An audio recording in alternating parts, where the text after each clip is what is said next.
Hello, and welcome to the Paranormal Operator Podcast. On tonight's mini-episode, we will be discussing and reviewing The Secret of Skinwalker Ranch, Season 4, Episode 3, The Blob. Spoiler warning, there are spoilers ahead. You have been officially warned. If you don't want it to be spoiled, walk away now, because I'm giving you for 3, 2, 1. First, the team uses ground-penetrating radar on the Mesa. And right off the bat, the custom-built equipment starts to malfunction. The first unit is picking up some sort of signal that even the expert has never seen before. And when they showed his phone, it did show the waveform, and it wasn't a traditional sine wave, as most of you will probably recognize from, a textbook, right? It goes up and down in a wave type manner. What was on his phone, the readout, was actually a rectangular wave, which I knew that's what it was. I recognized it, but as far as what makes it, I have no idea. And apparently neither did this expert. They never really found out where it was coming from. They took their phones out. They turned them off. None of their equipment was transmitting, so they never found the source.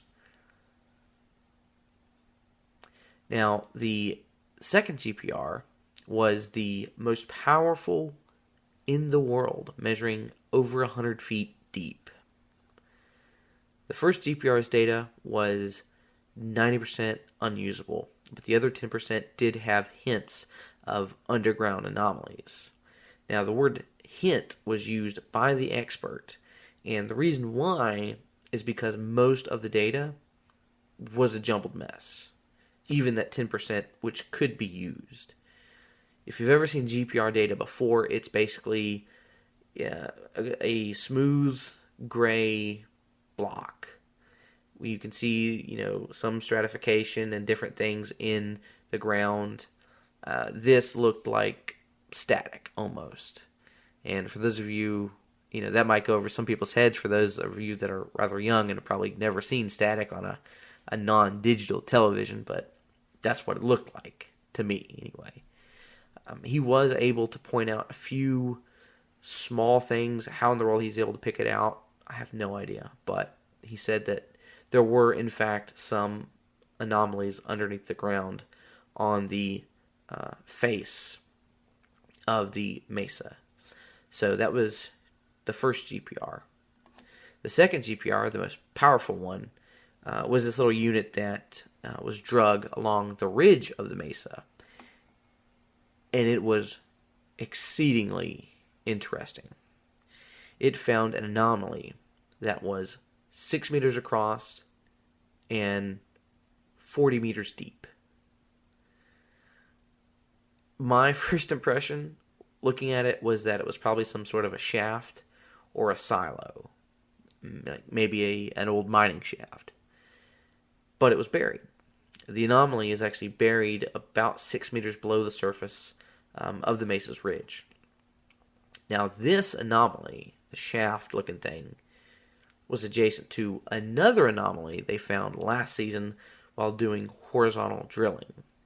So if you're not up to speed on all the episodes, go back, make sure you watch them, because they all kind of build on top of each other.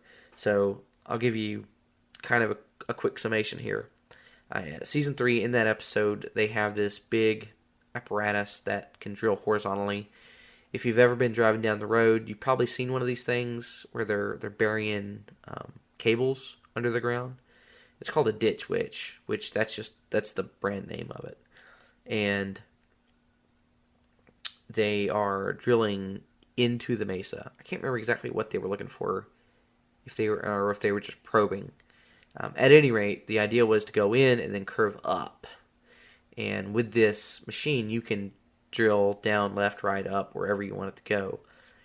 And they kept hitting some kind of anomaly that they presume is dome-shaped because of the way that it kept pushing the drill in a certain direction. They were never able to drill through this thing, but they did pull out a little bit of material, and it was their conclusion that this material should not be there. It was fairly rare elements, fairly rare materials, and the way that they were composited made it seem like they were probably manufactured. I don't remember exactly what it was. I know one of them, I think, was europium. I can't remember what the other one was. It started with a T. Anyway, the way that they were composited and the fact that they were fairly rare, and some of the materials, I think Travis said, were used in the ceramic tiles on the bottom of the space shuttle. It was very interesting. At any rate, this horizontal anomaly is adjacent to that other anomaly that they know is there in the mesa. And, well, what are they going to do next? So, by the end of this episode, they started to build a pad, and I'm presuming in the next episode they're going to start moving boulders, and they're going to get a drill. So, yeah. They're going to make another attempt at trying to drill into the mesa. And I can't wait, because there's no telling what this is. Now, a mundane explanation, it's probably some sort of mining shaft. But why would it be there? I mean, it's not a mine, as far as we know. No one said it was. But I'm looking forward to cracking that open. So that was the first half of the episode. The second half was, shall we say, almost thrilling. If I were to put it in the words, almost thrilling would probably be about right. So they brought in a guy with some very high-speed cameras that can film anywhere from 100,000 to 1,000,000 frames per second, which is ridiculous. If you're familiar with video games or video, like movies, and you understand how frames per second work, that's a million's a lot. That's a lot of frames. I mean, 100,000 frames is ridiculous. Now they didn't go quite that crazy. They only did about 1,000 frames per second, and what they did was they used those cameras to film their rocket experiment. So if you have seen several episodes, you know that they'll go out to the triangle. They will put a rocket up into the sky, see what happens. Normally, some sort of a UAP shows up, and that's what happens here. So they have at least 3 rockets. They might have had a fourth. I'm not sure. They never mentioned.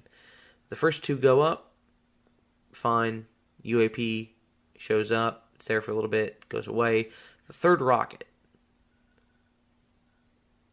they put it on the launch pad. They send it up. It goes up about 40 or so feet. And then the engine blows out. Keeps going up because it's got momentum, obviously, and then it comes back down.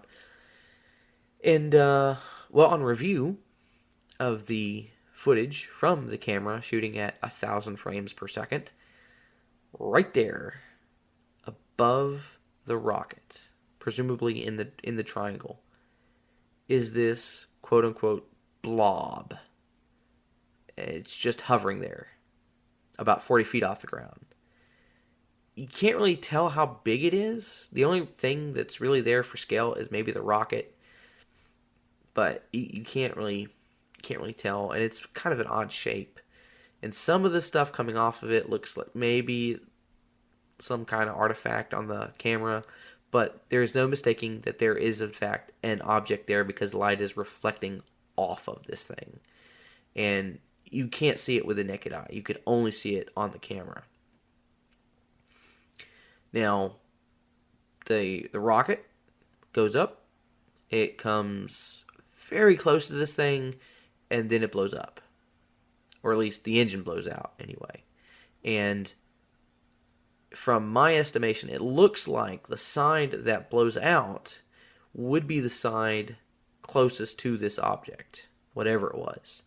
So if it had a laser or some kind of directed energy weapon that it could shoot and overheat the rocket engine to make it blow, which is technology that we have. We have lasers that are ground-based that can shoot missiles down. That's pretty insane. Now, if I had been there, I'd be like, okay, let's look at the camera. Is this thing still there? Because, they're like less than 200 feet away from this thing. It's 30, 40 feet off the ground. It's right there. Well, they don't do that, or at least they're not shown doing that. And part of that may be because they get sidetracked by a helicopter. Yeah, so a helicopter comes in, and it comes around, goes around the ranch a few times. It hovers a little bit. It's there.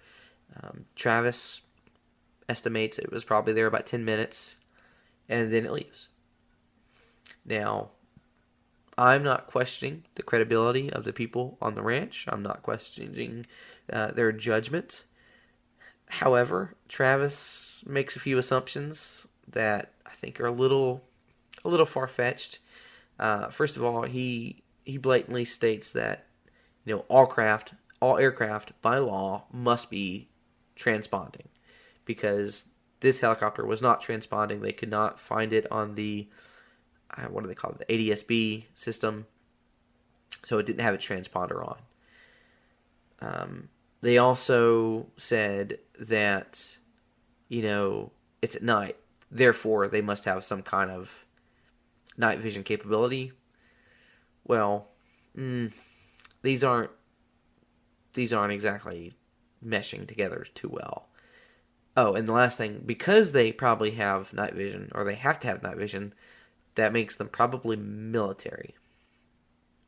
So let's look at this. First of all, aircraft, they don't have to transpond if they are in class D, E, or G airspace. Now, if you want to look this up, you can.